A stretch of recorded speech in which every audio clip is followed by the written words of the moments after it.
Oh my goodness. Good morning, good afternoon. Whatever it is for you, I hope you're having a fantastic day.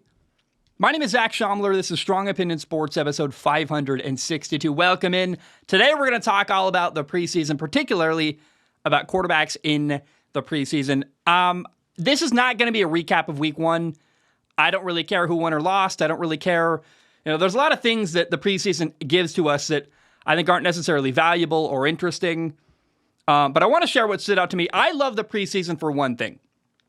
I love getting an opportunity to watch quarterbacks play that we otherwise may not normally see. Drew Lock, Dorian Thompson-Robinson. Now, of course, some starting quarterbacks did play this past weekend. We'll talk about that a lot. But watching Malik Cunningham was one of my favorite things of the whole weekend. He had a final drive against the Patriots. He was outstanding, and it made me go, who do they play in the next two preseason games? When do we get to watch Malik Cunningham play again? I love that thing about the preseason. I love getting to watch these guys that we don't normally see. Now, we're going to talk about starting quarterbacks, although I want to qualify things by saying this. The preseason does not give us a perfect representation of the teams we will see week one. Not all the starters are playing. Some guys are missing. Some guys are out. I don't want to have the conversation where people are telling me, the preseason doesn't matter at all. It's just the preseason. I understand that. Again, some starters aren't playing, but it's still football. And it's guys playing in live reps. I think it's really entertaining. It's really fun. New players are trying to build chemistry. And so I want to talk about what happened and what went down. At times, you're going to see simplified schemes during the preseason. And if your starting offense is struggling against backups on the opposing defense, that's a problem, right? That kind of stuff did happen this past weekend. And, teams are still in progress. I want to acknowledge that. I'm not going to come down with a hammer and say, this team struggled week one of the preseason. They're garbage forever. But you can read something into it. You're not going to get everything out of the preseason. You're not going to have a crystal ball and say, here's exactly what's going to happen this whole team season because they had a good or bad start in the preseason. But it's not nothing. And I love the preseason for that thing. But again, like an analogy or an example of how you can't read everything into the preseason. The Raiders beat the 49ers 34-7. They were dominated up front, the 49ers were. And that's just not an accurate representation of what the 49ers are going to be week one. The backups were playing. The Raiders backups beat the 49ers backups. Woo! So cool. I don't want to give it a ton of weight and say, this is everything. However, it does mean something. And the most concerning thing we saw during preseason week one of the only things that was really concerning, as I look around the preseason, it was mostly fun, and this young quarterback did well, or that young quarterback did well. But this past weekend, Russell Wilson and the Denver Broncos starting offense really struggled against the Arizona Cardinals defense, and mostly the Arizona Cardinals backups on defense. It was like, oh no, what is happening? First of all, I want to just give a round of applause to the Arizona Cardinals. I've been pretty hard on them during my preseason coverage. That was round one of my predictions. We'll revisit that and talk about how I really think they'll do now that I've had time to think and have even more time in the next couple of weeks to kind of gather some more thoughts. But watching this game made me really respect Jonathan Gannon, their head coach. It looks like their third-year linebacker, Zaven Collins, who I've been waiting to kind of get going in the first few years of his career. It looks like he's going to fit in very well into Jonathan Gannon's offensive design. And then the fact that Russell Wilson and the Denver Broncos starting offense played well into the second quarter before they had any success, that's not great. That doesn't make me go, woo, hallelujah. I am so confident in Russell Wilson and Sean Payton and this Denver Broncos offense. They played 4 total drives. They finally came off the field after getting a touchdown on their very final drive. That's a story we'll talk about in a second, but it was ugly. And it wasn't even necessarily that Russell Wilson was bad. It was that the offensive line really, really struggled. Like a shocking amount of struggling. And I don't know what to do with that information. It's only preseason week one. I don't want to come down with a hammer and say, Denver's garbage and they're the worst. I mean, I don't know, but I saw Russell Wilson running for his life a couple times in the preseason, even against backup defensive linemen. And you're like, what's happening here? Well, how is this possible? How is it going to take 4 drives before the Broncos have any real success on offense? Russell Wilson was 7 for 13, had 93 yards and a touchdown pass. On the first drive, they went 3 and out. Then they missed 2 field goals on back-to-back drives. On their second drive of the game, by the way, the Broncos offense was handed amazing field position because of an interception. Receiver fell down. I think Rondell Moore fell down. Clayton Tune throws an interception. And the Broncos are handed like this great opportunity and did very little with it. End up kicking a field goal that they missed. To get that field position and come up with 0 points, that's a problem. And to me, it was just an unconvincing performance from the Broncos offense. And I think Sean Payton held them on the field saying, you're not coming out until you do something good. We got to see more from this. He's trying to build confidence in his team, but he also, if you take them out, they fail 3 drives in a row, and then you just take them off the field. That's not good. And this performance really hurt my confidence in the Denver Broncos succeeding this year. I'm not going to, again, give it too much weight, but it was not a great start at all. And Russell Wilson did some good stuff off of play action. We kind of got to see what their offense is going to look like. It's going to be Russ under center a lot, bootlegs, play action, a lot of running the football, a lot of stuff he did well in Seattle, and frankly, even going back to his days in Wisconsin and college. And, Russ was under pressure a ton, like all 4 drives. He was just constantly under pressure, and you're like, dude, this is not good for their offensive line. And it's not the end of the world. They can look at film, clean stuff up. We don't know what's happening behind the scenes. There could have been a lot of misses on the offensive line. Maybe they checked the wrong stuff. Maybe just miscommunications they can work on. I don't want to say it's the end of the world for this offensive line because it's not, but it was not a good start. And on the very final drive for the Denver Broncos starting offense, Jerry Jeudy has a really bad drop on 3rd down, and you're like, what's happening here? This is the starting offense in Denver. Now, on 4th and 5, after already missing 2 field goals back-to-back, Sean Payton refused to kick a field goal again. It's like, we're not doing it. We're going for this on 4th and 5. And Denver went for it. The Cardinals ran cover 0. They did an all-out blitz, so they throw a slant route to Jerry Jeudy after he, right at the play after having a drop on 3rd down. The next play, 4th and 5, they throw a slant to him. He gets away from the defender, runs for a touchdown. Because it's cover 0, there's no help behind.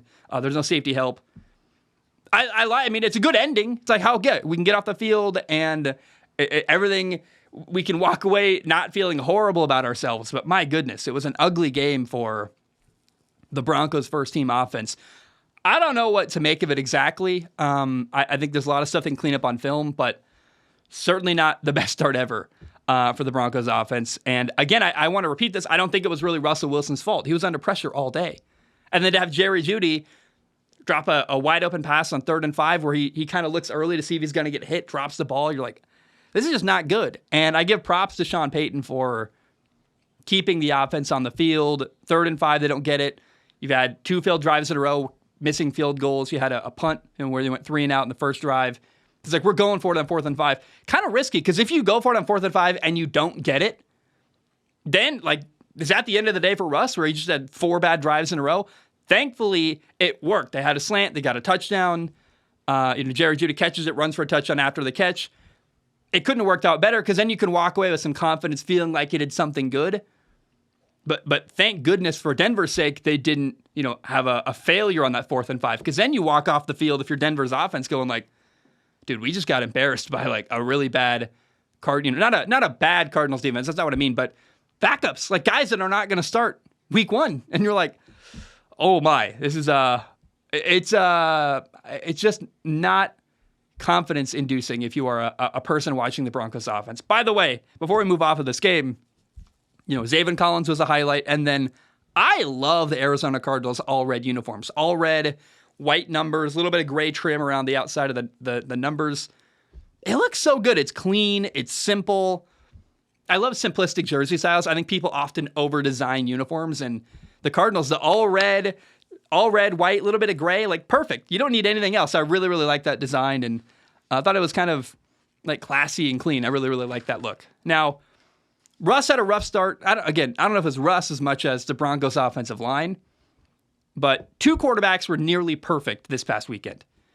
Pittsburgh quarterback Kenny Pickett looked fantastic. He played 1 drive against Tampa, had a great opening drive, 10 plays, 83-yard drive, and a touchdown. Call it a day. He walks off the field after a touchdown drive, says, done for today, taking the helmet off, taking the shoulder pads off, going to watch this game, feeling good about myself. I loved it. And that's what you want from your first-team offense, your starting quarterback. Kenny Pickett was 6 for 7, 70 yards passing, 1 touchdown. Had a 33-yard touchdown pass to George Pickens where he fits it into a tight window. George Pickens breaks a tackle, runs for a touchdown. That's good yards after the catch. That's a great performance. If you haven't seen it, go watch it. I loved it. You got to feel good if you're a Steelers fan. That's what you hope to see from your starting quarterback making their preseason debut. You come in, you do well, you drop a couple dimes, you walk off the field. Everyone can take a deep breath and feel great about their day. And I love the the Kenny Pickett to George Pickens connection. That's going to be fun. I think it's going to become a dynamic duo in Pittsburgh if it's not already. And round of applause for Kenny Pickett. He did a great job this weekend. Derek Carr was a similar story. Derek Carr played in his first ever game for the New Orleans Saints. By the way, that dude looks really good in gold and black. I like the look. He looks good in the uniform. Playing against Kansas City, his first ever drive for the Saints was a 12-play, 80-yard drive for a touchdown. Hallelujah. Saints fans, that's awesome. Like, what you don't want to see Derek Carr go out and do in his first ever game is play horrible or play bad. Again, I don't want to give it too much weight. It's preseason. However, that's good. Like, that's a great job. Derek Carr was 6 for 8, had 70 yards and a touchdown. It's a great start for him. I think that Saints fans right now should feel confident, feel like, hey, it's our division to lose. We saw Carolina kind of struggle on offense. We don't know what the Falcons are going to look like yet. Tampa's still figuring out who their starting quarterback is. Derek Carr and the Saints right now. It's weird, by the way, to say Derek Carr and the Saints, not Derek Carr and the Raiders. Like my brain just now almost said Derek Carr and the Raiders because it's been so long and it's ingrained and that's who he is. Like silver and black. No, it's gold and black now.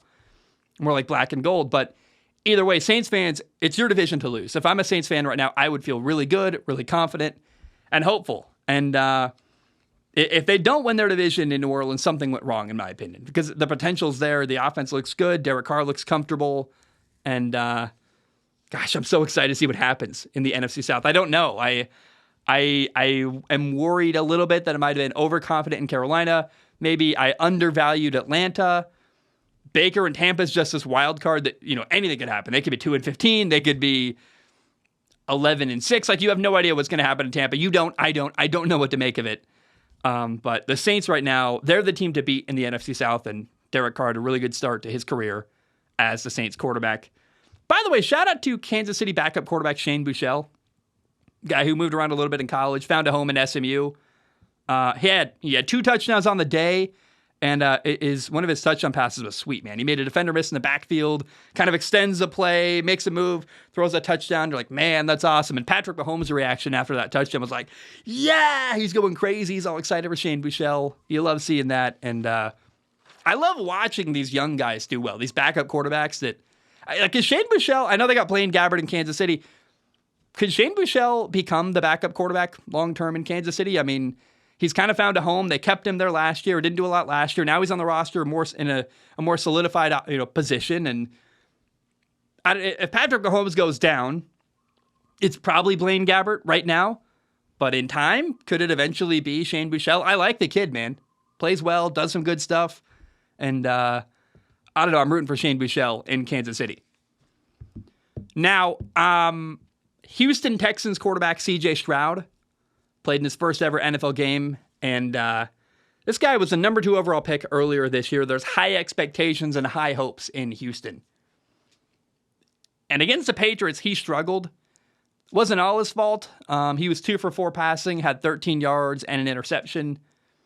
He got sacked. The offensive line was struggling. C.J. Stroud's kind of running for his life. Had to escape a sack once and escape left and run for a little bit of yardage.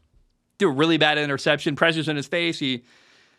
Terrible pick. I want to repeat something. I think a lot of people, the reaction was very strong to C.J. Stroud. The memes, they're funny. They're very mean. I think a more tempered reaction when you watch C.J. Stroud struggle, honestly, in his first ever game is that I want to repeat something I've said many times. C.J. Stroud has the toughest path for any young quarterback in the NFL right now. He's got a rough offensive line, not great receivers. There's some potential at receiver, but we're not sure what's going to happen there yet. Certainly not what he had at Ohio State. He's in a historically dysfunctional organization with a kind of wacky owner. He's got a first-year head coach. That doesn't mean it's bad. I like D'Amico Ryans. I think long-term, he's the coach that can make Houston respectable, but it's a coach who's never been a head coach before, D'Amico Ryans, who's going to be learning some stuff this year. By the way, DeMeco Ryans is a defensive head coach who is not working intimately with the quarterback day to day and not paired with the quarterback. I don't love that. I wish he had an offensive coach who was in his back pocket helping him the way that Trevor Lawrence has, the way that Anthony Richardson has in Indianapolis. And it's not going to help that CJ Stroud was a number 2 overall pick. The expectations are sky high in Houston. And right now, there's 2 quarterbacks on the depth chart behind him. You got Davis Mills, who was a starter last year, and Case Keenum. Both of them have played a lot of games, and both of them right now, today, Davis Mills and Case Keenum are better and more prepared to win in the NFL than CJ Stroud. I don't know what you do with that information. I don't know that you are going to bench CJ Stroud, make him not your starting quarterback. You're going to, I guess, throw him to the fire and let him learn. Is that worse or better than benching him till he's ready and letting Davis Mills play? I have no idea, but it's interesting. And, there's a really bad team around CJ Stroud. They're just not a lot of talent. And that's the opposite of what he had in college at Ohio State. Regularly at Ohio State, he had far, far better players. Now, the Georgia game was really good. I thought that was the best performance he had all year. You could argue the way CJ Stroud played against Georgia was the best any quarterback played last year in college football. But man, I'm concerned. I'm trying not to stress about it. But it's like, what's the ceiling for CJ Stroud? Can he really be like a top 5 quarterback? He's not super mobile. He's accurate. Doesn't have a massive arm. How much better is he really? How much of an upgrade is he really than Davis Mills? That's a question you don't want to ask. It feels a bit unfair. He's a rookie. Like, I don't know. It's true though. My brain thought that, like, should they start Davis Mills week 1? Is a legitimate question. I mean, it depends what your objective is. Are you trying to win? Are you trying to justify drafting CJ Stroud? So you got to play him and invest in him and give him time to develop and progress. It's a weird situation, man. And I think Houston fans have to give CJ Stroud patience, because if he can stay healthy, I mean, he's going to be running for his life, I think, with this offensive line. But if he can make it to week 18, then week 1 to week 18, we could see a different quarterback. He could develop a lot and grow, and that road's going to be rough, though. Interceptions, bad plays, good plays, hopefully good moments here and there, probably not very many wins, but I think there's kind of a rough road ahead for CJ Stroud. Some tough moments, some losses. He's going to be really tested mentally with his fortitude and his ability to, hang in there mentally and emotionally through a tough season. One that he dominated in high school. He was amazing in college. I don't know that CJ Stroud's ever had a season like he's about to have in Houston this year. He's got to not get discouraged, and the fan base has to not turn on him. It's going to be a long and tough road, I believe, for CJ Stroud. This is going to be an interesting one. And, someone asked me on Patreon to predict which quarterback would fail, the young quarterbacks. I'm not going to predict which quarterback is going to fail. I'm rooting for all of them to do well. I'm repeating something I said a couple weeks ago, but I did say at that time when I got asked that on Patreon, like, if anyone's going to, fail, it might be CJ Stroud. I'm not rooting for that. I'm not even going to predict that. That's not fair. That doesn't feel cool to me. But man, it's going to be a rough year. And I just hope that Houston fans will be patient with him, allow him to grow, allow him to develop, and then he's got to not get discouraged. He's got to keep going and keep fighting and growing week to week. When you're losing a ton, and not just like losing and winning games, I mean losing where you're making the wrong reads, you're a bit overwhelmed, you're seeing stuff you've never seen before. I didn't know a defense could do that. Oh my gosh. I mean, I just hope that he can mentally push through what's going to be a tough year this year in Houston for CJ Stroud. I'm rooting for the young man, but I have concerns. And it's going to be, I think I said it during my predictions, the Houston Texans are not a good team, but they're a very, very interesting team, and mostly it's because of what's happening with CJ Stroud. Is he going to work? Is he going to not work? And then if he does work, what's the progression look like? I mean, that's going to be a fun film analysis video to make, talking about if we can make one. The NFL, I'm not going to, screw it, I'll say it. The NFL just changed how they do film behind the scenes, so I don't know if I'm going to, I'm very hopeful. I got a couple I'm working on right now, and then I hope I can do some next offseason if the NFL allows me to. Who knows? But anyway, let's talk about the number 1 overall pick for Carolina. Bryce Stroud played against the Jets. Bryce Stroud, that's a mix of CJ Stroud and Bryce Young. Bryce Young, the Carolina Panthers starting quarterback, their former number 1 overall pick in this year's draft, he played 3 drives against the Jets, 3 punts. 2 of them were 3-and-outs. The offensive line struggled. Wasn't great. It wasn't as bad as what happened with C.J. Stroud, but Bryce Young was 4 for 6, had 21 yards passing. He was fine. He didn't play a lot, honestly. 3 drives, 9, 10 plays. Not that interesting or exciting. He only got 1 first down while he was in at quarterback. The good news is Bryce Young wasn't really the problem. In fact, I think a couple times he did good stuff and his teammates didn't help him out. Like there was a throw where 3rd down, he has got to get the ball out really quick. Receiver Laviska Shenault didn't get his eyes around and look for the ball. Like that, it's little things like that where they're not on the same page, and it is a rookie quarterback and a new offense, and everyone's kind of gelling and figuring stuff out. But I'm not sure what to make of that. It was interesting. I don't want to panic there. I think Bryce Young did little stuff well. Quick game was good. He got rid of the ball as he was hit a couple times and delivered the ball on time and accurately. He's doing good stuff. To be clear, Bryce Young didn't do anything wrong in the 3 drives he played against the Jets, but his teammates didn't help him out. The offensive line wasn't great. I think they got to be better in the future. I think they even called themselves out for that. But I don't know. It was just an interesting kind of a not bad and not good, just not really noteworthy performance other than it's Bryce Young playing in his first game as an NFL quarterback. But if it was any other quarterback, we probably wouldn't even talk about it. Be like, oh yeah, that was what it was, Now, by the way, I want to say this. I watched that game, and Steve Smith, the former NFL receiver, played in Carolina. Steve Smith is an amazing broadcaster. Oh my goodness, I love the guy. Steve Smith is entertaining, insightful. I love his analysis. Oh my goodness, Steve Smith is a really, really good broadcaster, and I love it, man. I want to see more. I think what happens in the preseason, if I remember correctly, the radio partners are the ones doing the TV broadcast because there's not a lot of deals and it doesn't do a lot of traffic, so they just have the radio simulcast. The radio guys simulcast the broadcast on TV and on the radio. So I don't know if Steve Smith is a TV broadcaster or radio broadcaster. However, that dude is good at his job. I really like what he did. I liked listening to him. I liked his insight.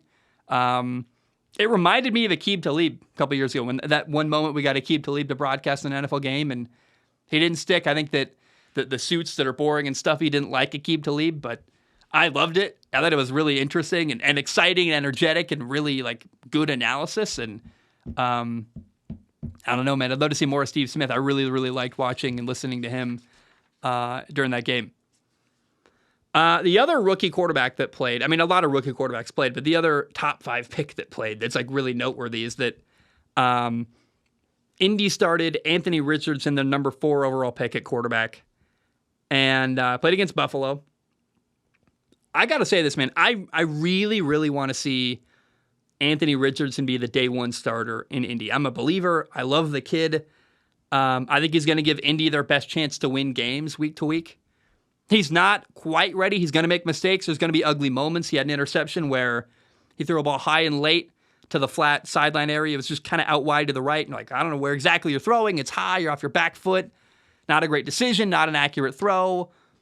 He's going to have ugly moments like that during the year, but his upside is insane. And against Buffalo, he was 7 for 12 passing, had 67 yards, had that interception I talked about.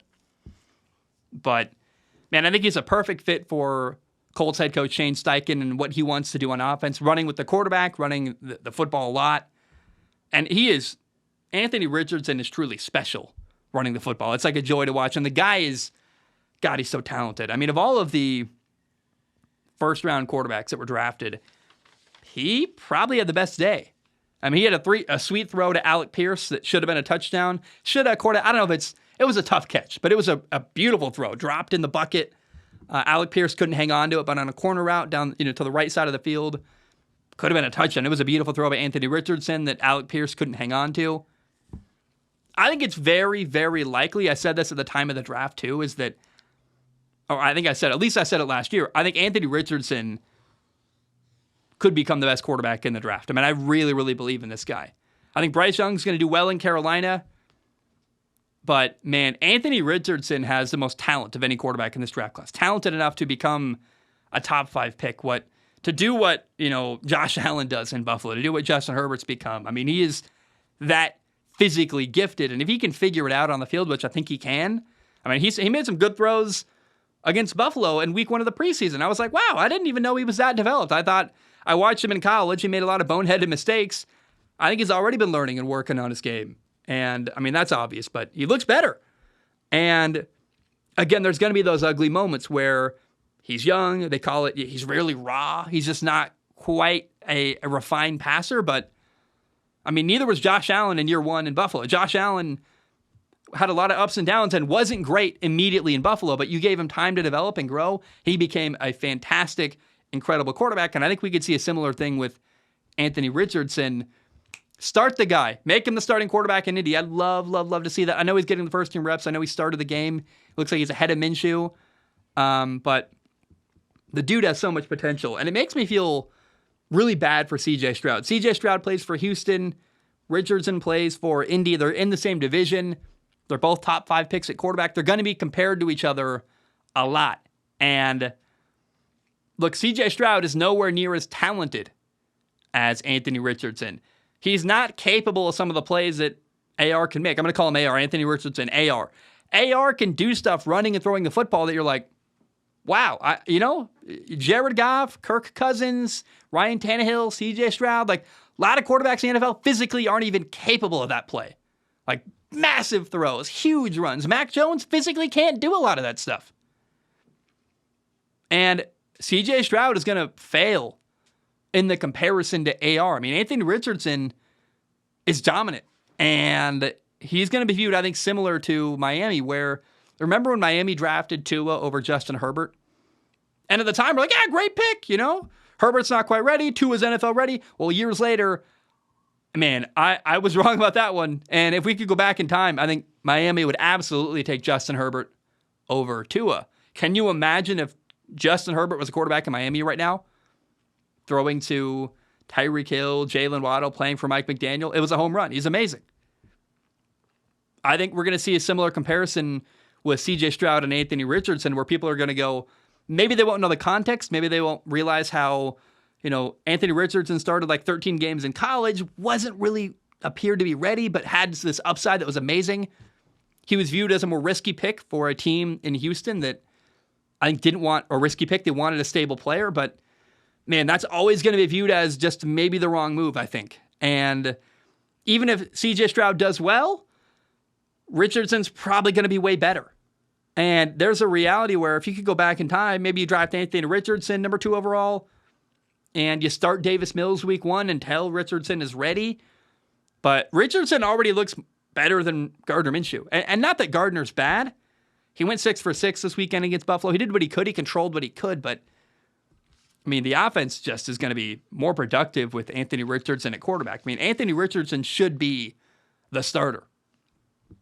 Gardner did his best. I mean, he got sacked twice. Again, 6 for 6, 72 yards. Gardner Minshew's a great backup in Indy. I love him as a person. We're not going to see Minshew Mania number 3. He's not going to make it. And Gardner's got such limited potential that, like, how many times when you watch him play, you're going to think, Anthony could make that play. That's just, so I don't think it even makes sense to start Gardner week 1 at all. I don't think they're going to. But, man, Anthony Richardson, he's coming along. And I think he should be the week 1 starter. I don't think Indy's going to win a lot of football games, but they're going to win more with AR playing quarterback for them. And he's ready enough. Put him out there. Let's see what he can do. Let him grow. Let him learn on the fly. Some people love learning that way. And you learn as you do stuff, and he'll make mistakes. It's going to be ugly at times for Anthony Richardson, but so is Josh Allen as a rookie. Go watch Josh Allen in Buffalo year 1. Some bad throws, some bad mistakes, but also some really good ones. Some really big plays where you're like, wow, this kid could be amazing. Look where he is now. I see a huge parallel between Herbert and Josh Allen and Anthony Richardson. They're just, man, they're all so physically gifted, and I love it, man. I love what Indy's got. I think they got the right quarterback, and I worry for CJ Stroud, man. I think he's going to get compared a lot over the years, and he's got no shot in that comparison. He's just physically not capable of the stuff Richardson can do, and that's a tough one. By the way, I mentioned him during my prediction segment for the Colts. I mentioned him in a point of uncertainty, like he's this unproven corner. They got a couple unproven young corners in Indy. One of those guys, 5th-round pick, rookie corner, Darius Rush, had a pick 6 against Buffalo. Nice play. Loved it, man. You love to see that. He did awesome. Shout out to Darius Rush. What a good pick 6. Good player, man. Looks like a dude who might progress quickly and well, and you love seeing that. You love seeing a young corner make a big play like that during the preseason. Now, something that was a bit of a surprise to me watching Tennessee, I haven't watched much of their training camp. I don't have any sources in camp. So this was my first time really paying attention to the Tennessee Titans, season or training camp at all. There's a really good quarterback competition in Tennessee for that backup quarterback spot. Who's going to be number 2 behind Ryan Tannehill? And all game against Chicago, Malik Willis and Will Levis, they rotated. I did not expect that to be a competition. I thought it was going to be very clear and obvious. Will Levis is going to be the backup quarterback. And not because of how great Levis is, although I think he's solid. It's because of how bad Malik Willis was last year when we got to see him. Preseason, regular season, all of it. Like he ended up getting benched for Josh Dobbs. They had to make Josh Dobbs a starting quarterback week 18 and play him at the end of the year because Malik Willis wasn't ready at all. It looked bad. I mean, they played this game where they almost, I can't remember, I'm forgetting the details here, but they almost beat somebody like, it was like Kansas City or Cincinnati, some amazing team.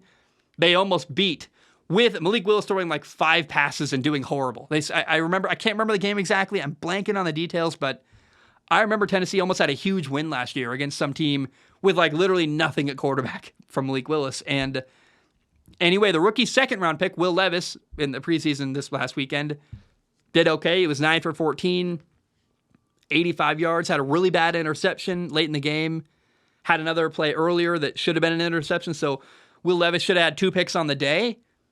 Although, looks physically really gifted and did some stuff that I was like, oh, yeah, okay, there's potential here. But he got outplayed by Malik Willis, and that shocked me. Malik Willis was amazing, a second-year player out of Liberty. Malik Willis was 16 for 25, had 189 yards and an interception, but the interception was bad luck. I mean, he threw the ball at a receiver, bounced off the receiver's hands, popped up in the air, got picked off. That's not really his fault. Malik Willis also ran for a touchdown. I mean, dude, Malik Willis, wow, that dude, he struggled last year as a rookie. And, they drafted him thinking that long-term he could develop and become their future franchise quarterback once Ryan Tannehill moves on. And he did so bad last year, they had no confidence in him. They ended up drafting Will Levis in the 2nd round. Well, hey, with competition, with a year of film to study, I mean, it's very clear to me Malik Willis put in a lot of work during the offseason. He looks thinner. He looks like a better athlete, more dynamic.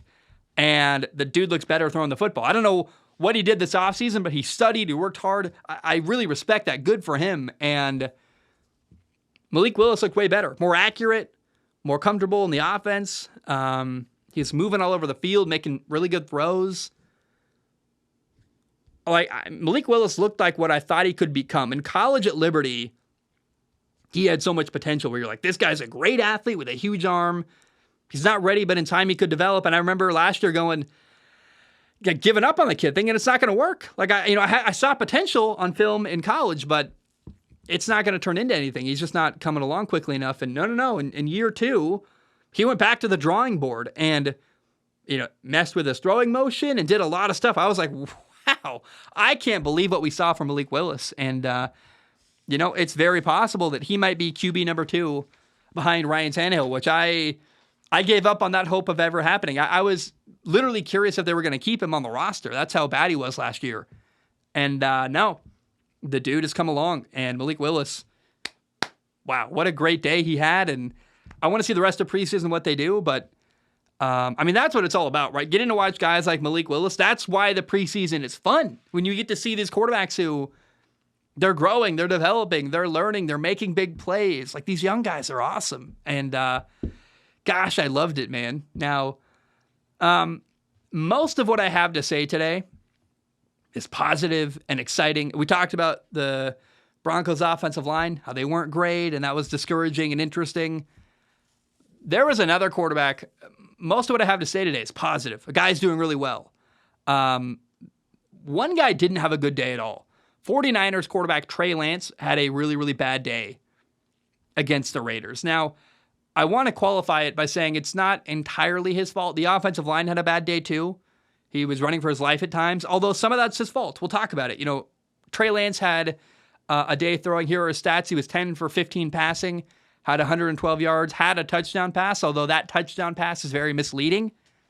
He made a terrible decision. He was running left, threw the ball late across the field into the middle of the end zone, and it should have been picked off. It was in a defender's hands, threw it right at a defender. By the way, he was throwing at the guy in his face. That's a terrible throw.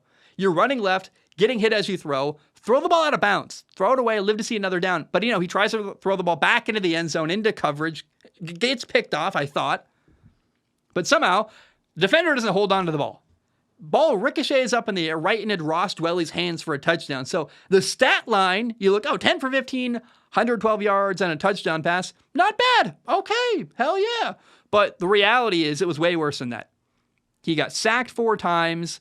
He was holding onto the ball in quick game where, hey, you got to get the ball out of your hands. Get it to receiver. He was indecisive, made some bad reads. It was a kind of a mess. I mean, it really...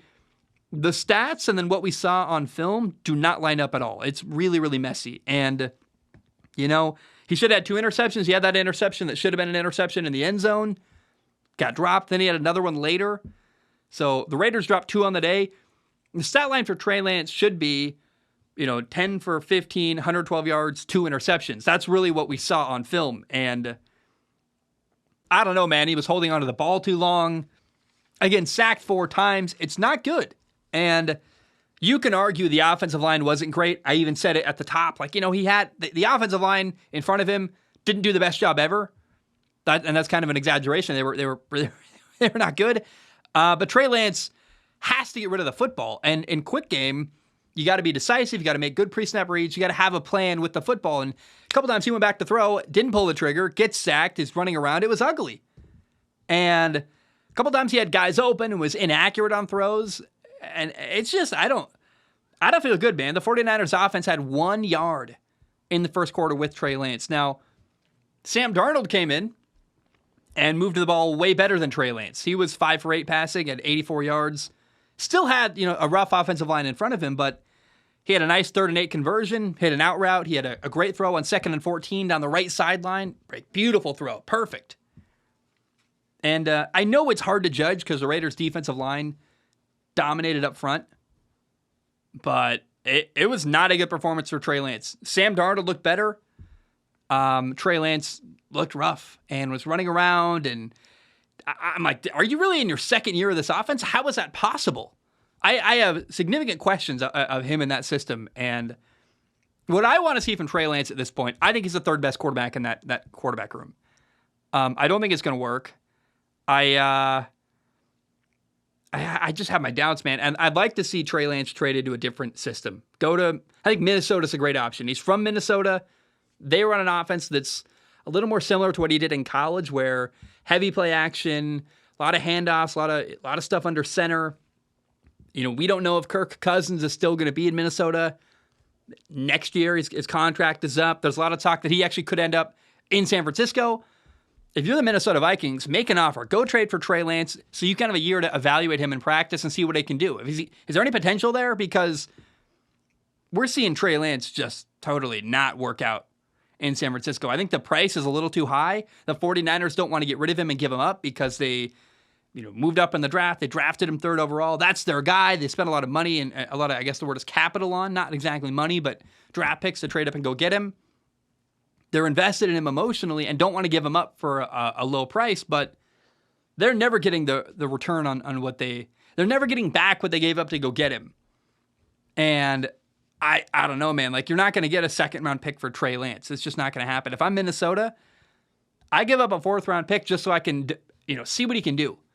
Because he's got physical ability. There's talent there, but he doesn't appear to be grasping what's going on in San Francisco. It's really concerning. And Sam Darnold's come in and I think learned things quicker and looks better and has a better understanding of the system than Trey Lance does. I don't know what that's about because Trey Lance was there last year too and the year before. So I don't know how it's possible, but it's now 2 quarterbacks that, I guess 3. Jimmy Garoppolo did better than Trey Lance. Brock Purdy came and started behind him and now has done better than him. I think Sam Darnold came in after him, should know the system as well, and is doing better than Trey Lance. That's a problem. I think Trey Lance, I don't know. I think there's talent there. There's potential and physical ability, but I don't think he's the quarterback in San Francisco. It's not going to work, and I would really like to see Minnesota trade for him. I don't know what other teams, right now, you got to wait till the year ends because a lot of teams that think they have a quarterback are still letting things play out. The Falcons aren't going to bail on Desmond Ridder, even though I think he'd be fun to watch in the Atlanta Falcons offense, to watch Trey Lance, a guy who can run the football well, and I think him running Arthur Smith's system would be really interesting, but they're not going to do anything to disrupt what Desmond Ridder's doing in Atlanta. So I think the only team that might be willing to make a move for Trey Lance right now is Minnesota, and I would love to see that, man. I think that'd be really interesting and cool. And I don't know, but whatever's happening, it's not working in San Francisco. And I'm shocked by that. I'm surprised that he's a guy in year 3 in that offense and doesn't appear to have a full grasp of what they're trying to do. Like, you got to get the ball out of your hands in quick game. You got to be accurate on stuff short underneath when you're trying to hit guys. What San Francisco does is get the ball in there. If you're a quarterback in San Francisco in Kyle Shanahan's offense, you are a distributor. You're getting the ball to Brandon Ayuk, to Deebo Samuel, to Christian McCaffrey. You're not making plays. You're letting them make the plays. You're getting the ball out wide to Christian McCaffrey. He's making guys miss and running for 70 yards. You got playmakers everywhere, and he can't do the little stuff well. It's not good. It's a problem. And so, I think this is me giving up on Trey Lance. I've been hopeful and waiting, and maybe I already did emotionally, but it's that performance against the Raiders was not good. And, I'm hearing about Brock Purdy in training camp. The dude sounds prepared, ready to go. He knows the system. He's locked in. There was some quote, I can't remember who it was. They said, Brock Purdy might have come across like a mean guy just simply because he's so locked in and focused on what he's doing. And I love to hear that. You're like, okay, he's taking this really seriously. And Trey Lance, man, I don't know what he's doing, but to not seem to understand the offense at this point in your career, that's not great. It gives me really bad concern vibes.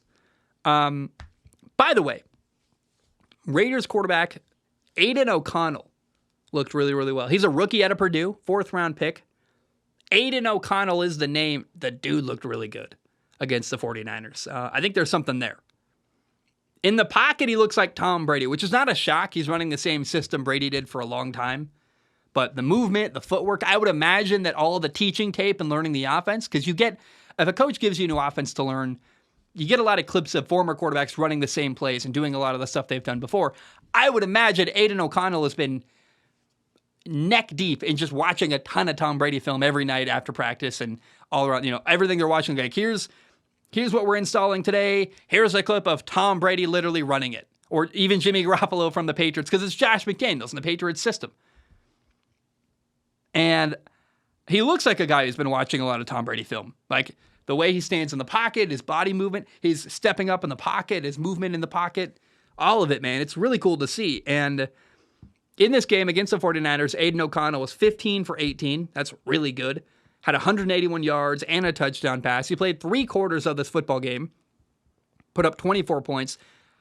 The dude is awesome. He knows the system really well. I talk about Trey Lance not appearing to understand what they're doing in the 49ers offense. Aidan O'Connell's locked in. He knows exactly what's going on. He looked great. Did a good job. I respect his performance a ton. And I'm not going to lie to you. If Jimmy Garoppolo gets hurt, I can't wait to watch Aidan O'Connell play in a real NFL game. I think there's a potential for him to surprise a lot of people if he gets put on the field. I mean, it's one game. It's a preseason game, but I watched him in the Shrine Bowl. He was awesome. I watched him live in Vegas, and now I've seen him, and not in the game, but I mean in practice all week. You get to see Aidan O'Connell a lot. You're like, this guy's pretty solid. And then I'm telling you, man, if Jimmy Garoppolo goes down, I'm going to be like, can't wait to watch Aidan O'Connell, because we saw Brock Purdy come out of nowhere and shock people. That's a guy who, small school, not a lot of hype. Aidan O'Connell's a similar guy, and he's a Big Ten quarterback, man. The Big Ten, that's a conference that plays a different style of football that I just love. And Tom Brady played in the Big Ten. There's a lot of weird parallels between Aidan O'Connell and Brady, and they look similar. And I think this kid can play. And he's not like going to run for 70 yards or make insane throws, but he's accurate. He's on time. He's got really good anticipation. And the thing that really blew my mind was watching him in the pocket, navigate pressure, step up, find a window, throw the ball over the middle. You're like, that looks really high level. 3 incomplete passes, 15 for 18 in a preseason game. I know it's a preseason game, but wow. Rookie quarterback, first ever time playing in that offense, and he looked lights out. I was very, very impressed with Aidan O'Connell in Vegas. How about I like the word understudy, although apprentice is a little more fun.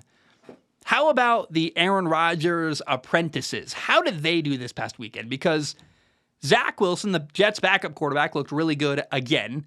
It's a guy who grew up loving Aaron Rodgers, became the starting quarterback of the Jets for 2 years, didn't quite work, gets benched, now he's sitting behind Aaron. And this game, and what we saw in the Hall of Fame game, and now this game, it's reinforcing a belief I've had, which is that I think that Zach Wilson's career isn't over. He's going to sit, he's going to learn behind Aaron Rodgers, but there is still a shot he works out as a Jets quarterback long term. I mean, even the footwork. Watch Zach Wilson's footwork. It's identical to Aaron Rodgers. The footwork, the mechanics even. He looks like a little mini Aaron Rodgers clone. I love it. Zach Wilson, by the way, played the entire first half for the Jets. That's outstanding because he's getting reps. He was a starting quarterback. He's not going to play all year, we hope, because Aaron Rodgers is going to be amazing and go 17-0 and win a Super Bowl with the Jets. He's just never going to look back and then retire and walk off into the sunset. Obviously, I'm exaggerating, but we're thinking Aaron's going to play all year. Zach's not going to get any reps during the year, so let's give him a ton of reps during the preseason. The Jets are doing that. They're letting him get on the field, learn, and grow, and it's awesome, man.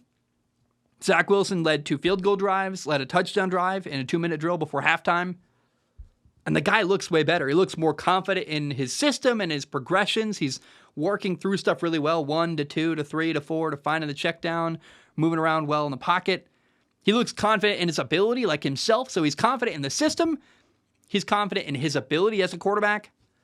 He's comfortable. He looks like Aaron. I mean, they ran a play on the goal line where play action fake, he sells it really well, flips around his body, throws a touchdown to the flat, and you're like, that looks like classic Aaron Rodgers right there. That's it's crazy how similar they look. When you work under Aaron Rodgers, you watch film all day, you study his movement, you copy him, they look the same.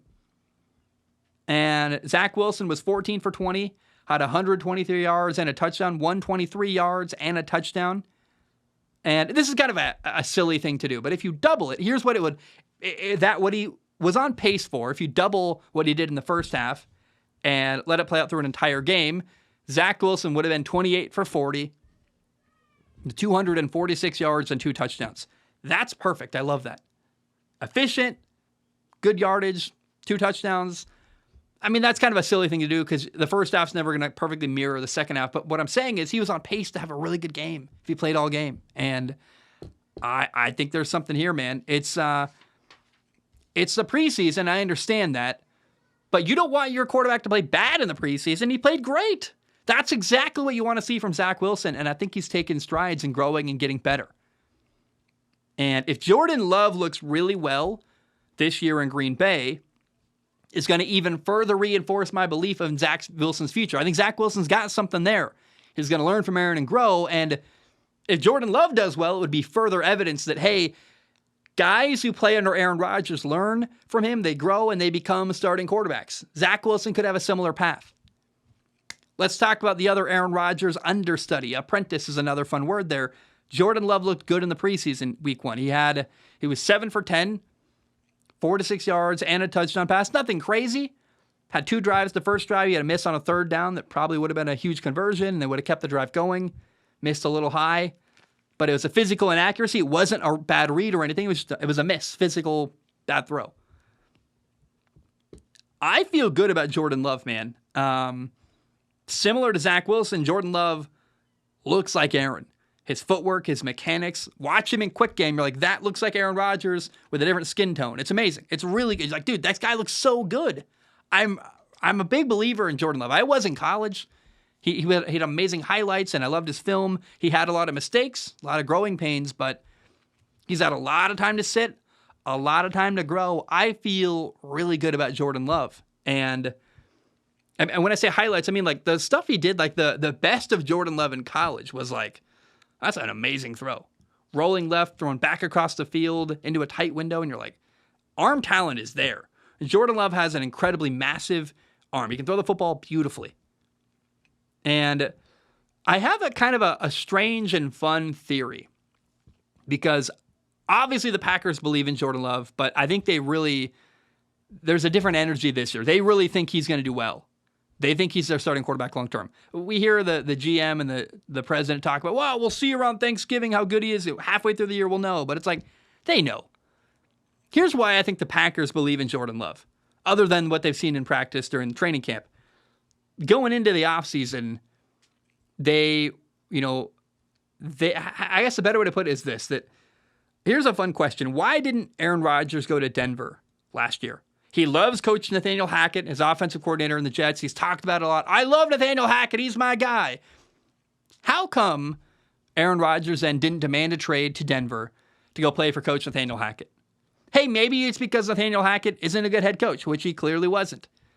But I think Nathaniel Hackett's system works better for Aaron Rodgers than it does than Russell Wilson. He didn't know what he was doing. I think he was in over his head. He's worked with Aaron. I think Russell took advantage a little bit of his trust in Russell, and he brought in a lot of his own guys and had his people running through the facility. So maybe Aaron just didn't want to play for Nathaniel Hackett, the head coach. He loves playing for Nathaniel Hackett as an offensive coordinator, but the minute Nathaniel Hackett goes and becomes the head guy, Aaron's out, doesn't want anything to do with it. That's possible. But I think here's what's more likely. Here's my theory about this. Maybe Green Bay saw Nathaniel Hackett go to Denver and was like, we just got to beg Aaron to stay. Jordan Love is not ready. We are going to do whatever it takes to keep Aaron here. Aaron, we'll give you a huge amount of money, a new contract. Please stay here. Denver found out, hey, they're not going to give us Aaron Rodgers. We got to trade for Russell Wilson. They make that trade instead. But something happened behind the scenes where Aaron Rodgers decided to not go to Denver. I think part of it was he was convinced. Green Bay said, we're going to pay you a ton of money. We will pay you to stay. We need you here. Jordan Love is not ready. This offseason, they trade Aaron to the Jets. There was no fight. It seemed like the Packers were ready for Aaron to leave. What changed? Why did the Packers appear to be like, oh yeah, you can go, Aaron, have fun? Because they believe in Jordan Love. Jordan Love's probably ready. I would imagine Jordan Love in training camp this year compared to last year, very different player. They're like, this guy is ready to go. We believe in him. And I do too. My two favorite things in the preseason, right, are I guess my only favorite thing, but something I saw that I love. I love these young quarterbacks, man. I love these guys who are backup quarterbacks who are just getting a shot, who like make big plays and they're really talented. And I saw something that was absolutely a joy this past weekend. Patriots undrafted free agent quarterback / receiver Malik Cunningham. He played a little bit of receiver during the game, goes in and plays quarterback in the final drive against who are they playing? The Houston Texans. And he's a former Louisville quarterback. So is Lamar Jackson. Malik Cunningham looked like Lamar Jackson in this football game. I was like, whoa, this is awesome. And again, that final drive for Malik Cunningham, played in the final drive of the Patriots game at quarterback, had a 14-play, 75-yard touchdown drive. Moved him right down the field. This was my favorite part of that whole game. A lot of the game was kind of boring. Bailey Zappi was underwhelming. Mac Jones didn't play. Malik Cunningham, dude, this guy was awesome. He was 3 for 4 passing with 19 yards through the air. By the way, that one incomplete pass was a touchdown pass that got dropped in the end zone. You're like, man, this guy he's killing it. The only incomplete pass was a touchdown that should have been caught. That's awesome. He ran 5 times for 34 yards, including he had a sweet touchdown where he made a lot of man miss and broke tackles and runs in the end zone. You're like, that's amazing. I love that. And I just can't wait to watch more Malik Cunningham. I don't know what's going to happen there, but Bailey Zappi's boring to watch. It's just, I don't want to watch. I'm not watching any more Bailey Zappi during the preseason. I don't care. Malik Cunningham, that's electrifying. That's fun. Can run, can throw. The next 2 games in the preseason, the New England's playing Green Bay and Tennessee, and I'm hoping to watch Malik Cunningham, man. He's exciting. He's fun. He can run. He can throw. He's a cool underdog story because he's undrafted. kind of a receiver. The Patriots we don't think you're going to be a great quarterback. We're going to put you at receiver, but they gave him a couple reps at quarterback. He did really well with that opportunity. The one time he got a shot, leads him right down the field. They go score a touchdown, and he scores a touchdown. I love that, man. And I am rooting so hard for Malik Cunningham. I want to see the guy make the roster and get more of an opportunity at quarterback because he is fun to watch. By the way, the best backup so far all year in the preseason. So far, it's Dorian Thompson-Robinson out of UCLA, the rookie quarterback in Cleveland. In the Hall of Fame game against the Jets, he looked really good. Then this past weekend against Washington, he looked awesome. The dude is playing so well. Against Washington, DTR was 9 for 10 passing, 102 yards, and a touchdown throw. He is throwing from different arm angles. He's doing high-level stuff. He's accurate. He knows the system, can run around. I mean, again, this is exactly why I love the preseason. These young guys who are just not going to get a shot any other time of the year.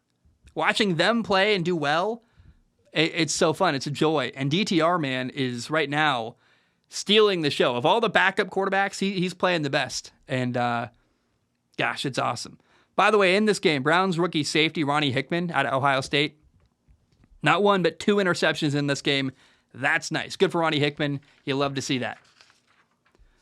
All right, Baker Mayfield played in this past weekend. He looked pretty good. He was 8 for 9 passing, had 63 yards and a touchdown. I thought that's a nearly perfect day for Baker Mayfield. I don't know why Tampa isn't just naming him the starter. It's very weird to me. He looked way better than Kyle Trask, who is currently the competition for the starting quarterback job in Tampa. I don't know what's happening. I don't know why Tampa won't just name Baker Mayfield the starting quarterback. I can't make any sense of it. I understand making him earn the job. You're like, we're not just going to hand you the job. You got to earn it, kid. That's an old school mentality. You got a defensive coach, head coach. I get it. I understand that. But what are we doing?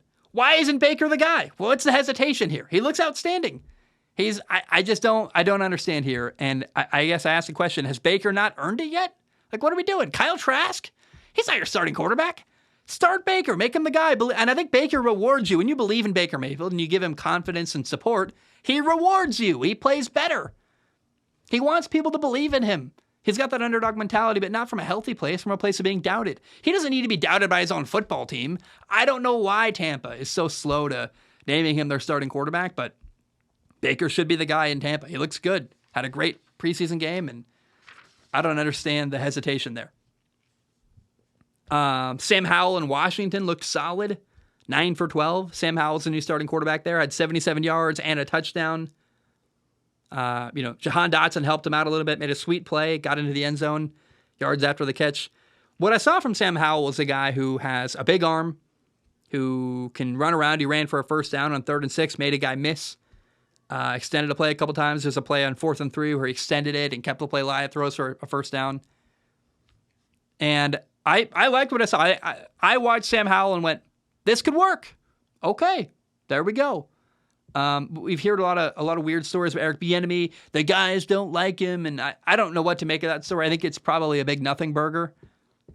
But if Sam Howell's good, what does that mean for Washington? If Sam Howell really is going to move the ball well and play good at quarterback, I think they've got a good defense in Washington. What's the ceiling for this football team? I'm not sure, because in their division, you've got Dallas, Philly, and the Giants. All 3 were playoff teams last year.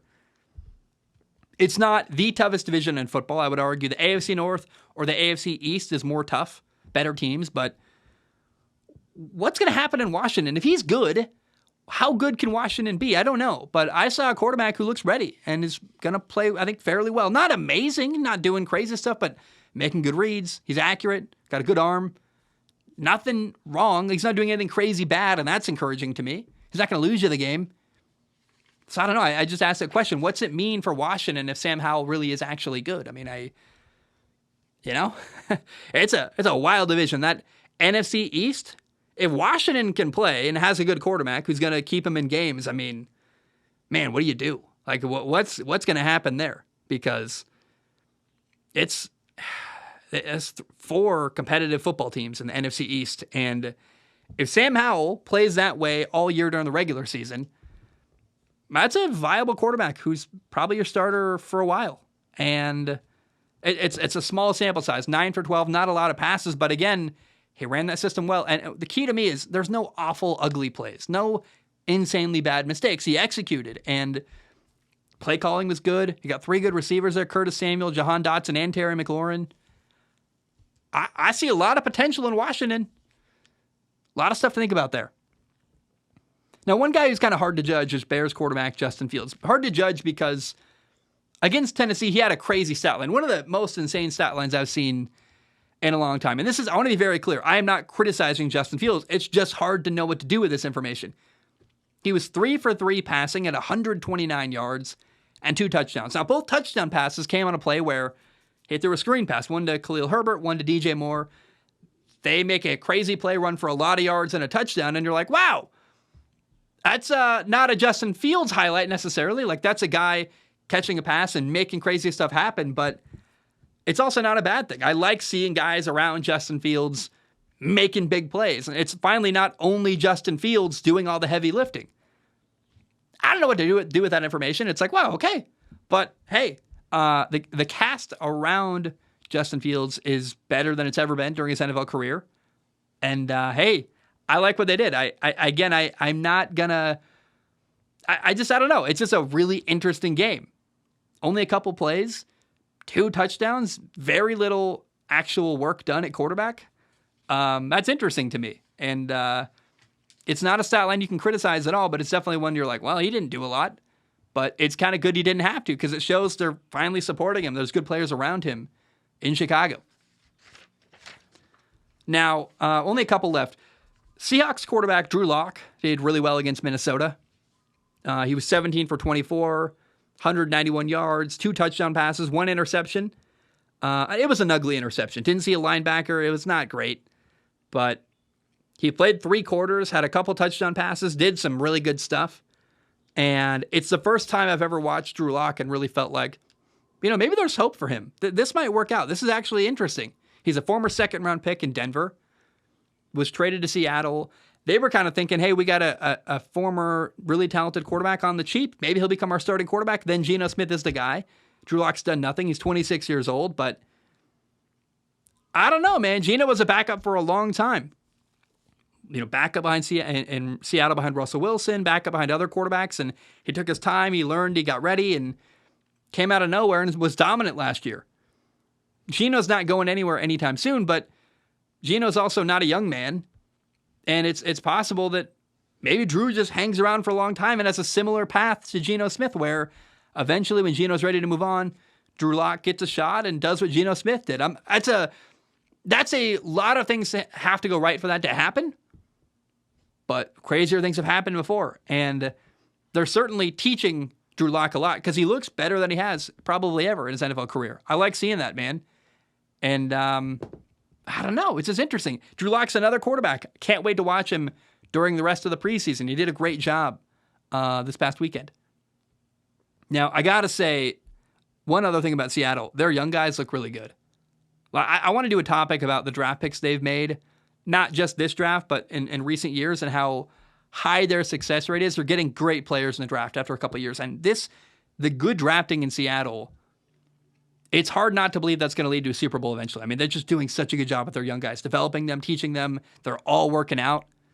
And I think Seattle is better than my predictions showed. I can't wait to do round 2 of predictions and really, I think, right some of the wrongs and injustices that were done. I'll probably call that episode Fixing My Predictions, and then in parentheses, predictions round 2. It's going to be fun. And Seattle, gosh, man, they got some good, young, talented players there that are doing good stuff. And some of these guys are backups, and they're even playing well. So it's just encouraging what's happening in Seattle. Now, I want to talk about 3 final things at the end of the show today. Things that are not a full topic or not a notable quarterback, but are interesting. First of all, the best play all weekend was Jaguars quarterback Nathan Rourke. On a 3rd and 16, he ran around, he avoided a sack, he literally broke 4 tackles. Then he threw a touchdown against the Cowboys where defenders were hanging off of his body, pulling him into the ground. He throws a touchdown, and you're like, I encourage you, if you haven't seen that play, you probably have, if you're any kind of football fan on social media, but this play from Nathan Rourke was best play of the weekend. It's incredible. That's amazing. I love seeing that. And he also ran for a touchdown on the day. Nathan Rourke was 9 for 17, had 153 yards, one touchdown pass, one touchdown pass, one touchdown run, no picks. What a cool story. Kids came he's from Ohio University, the Bobcats. They're in Athens, Ohio. It's Joe Burrow's hometown. Spent time in the CFL for a little while. Now he's here. Nathan Rourke could become the backup quarterback in Jacksonville. He impressed me a lot. And, I mean, that play, no matter what happens to Nathan Rourke the rest of his life, he's going to have that play to point to. Look at his grandkids, his children. He's going to say, look at what Dad did. And, man, what a great job by him. That was just one of my joys of the weekend was like, I said to my dad, I'm like, Dad, look at this play. This is amazing. And it's awesome. Here's a funny story. Blake Grupe, Grupe, but pronounced Groupie like a band groupie. Blake Grupe is a rookie kicker from Notre Dame, playing for the Saints. He hit the game winner, by the way, in his first ever NFL game. That's so cool. Good for him. But he told a story on Twitter afterwards. He got questioned, apparently, walking onto the field pregame for not having credentials. People are like, are you sure you're a player? What's happening here? And then leaving the game, after kicking the game-winning kick, by the way. Security thought he was a fan leaving out the player's exit. And I can't blame security here. I've got a picture of him I'm going to put on screen. He looks like a little kid. Like, I don't blame anyone for thinking, this guy isn't an NFL player. But, I mean, how cool is that? To not even have security understand who he is, and then he kicks the game-winning kick and does a great job. You love that. And I've seen videos like I snuck into blank. I mean, people sneak in everywhere. Again, security, you can't blame him. I snuck into a couple things. I snuck into a Quinn 92 concert, University of Portland. I was not a University of Portland student, but I found a way in to go watch a guy I love. I once snuck into PAX West to go meet Colin Moriarty, favorite podcast host. I love him, love his show, love video games. So I don't blame security at all for doubting him and saying, like, who is this kid? We're not going to let you in. And definitely pushing back a little bit, but it also adds to the lore. For Blake Grupe, it adds to the story that, like, yeah, I was barely even led onto the field, and then I kicked the game-winning kick. You love to hear that story. Very cool. I don't know if anybody's interviewed him yet, but if they haven't, they should. That's the kind of guy, for local media in New Orleans, that's a really fun story to cover. And I bet security won't question him next time. They're going to say, oh, yeah, you, kid. We know you. We blew up on social media because you were talking about how we barely let you into the stadium. So, I don't know. Cool for Blake Grupe. And then to end the show today, I want to tell you my favorite story. Just a cool one. One that you're like, wow, it's amazing this happened. CJ Okoye, a rookie defensive tackle, technically listed as a defensive tackle. He's 6'6", 315 pounds. CJ Okoye did not play college football. He's a rookie who has never played football anywhere before his game against the Rams this past weekend. Plays for the Chargers.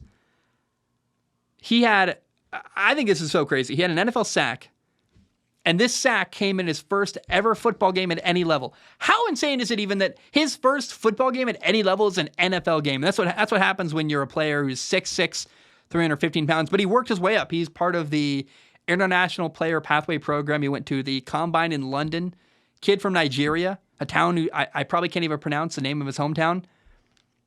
It's so cool. That's an amazing story. I know there are NFL players who have heritage from Nigeria. Guy Samson Ibukam plays for the Colts right now. He went to high school with him. He's amazing. Great defensive end. Played at Eastern Washington, then the Rams. Now he's in the 49ers. Now he's in Indy.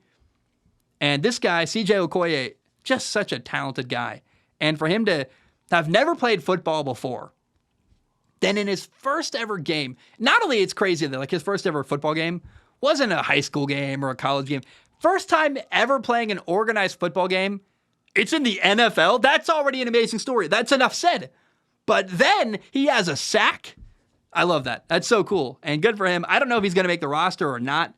You would hope so, man. Like to come all that way from Nigeria and then not make the team would be, I mean, keep him on the practice squad if nothing else, because clearly he's got potential. You can coach that kid up, man. Oh my gosh, I'm rooting for him so hard. CJ Okoye, I am 97% sure I'm saying his last name right, although I really don't know. I wonder what CJ stands for. I'm sure there's a story there.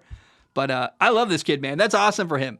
Great job. I hope he makes the team. And that's a storyline to follow. It almost makes me wish the Chargers had Hard Knocks so I could see his story followed a little bit closer, but maybe that's the kind of thing that the Chargers PR team's got to make some videos about, because what a cool story that guy is. And I can't get over that. First ever game to play football, or first ever football game at any level, is an NFL game, and you have a sack. I mean, just my first football game was like Ron Russell middle school.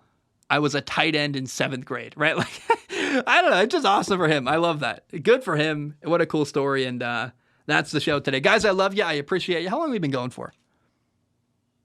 Oh, wow. It says 34 minutes, but that's not accurate, because at one point I had to cut the show. I had to sneeze really bad. So I don't know how long we've been going for. Probably about an hour. Guys, I love you. I appreciate you. I hope you have a great day. We will talk tomorrow. Bam, we are done.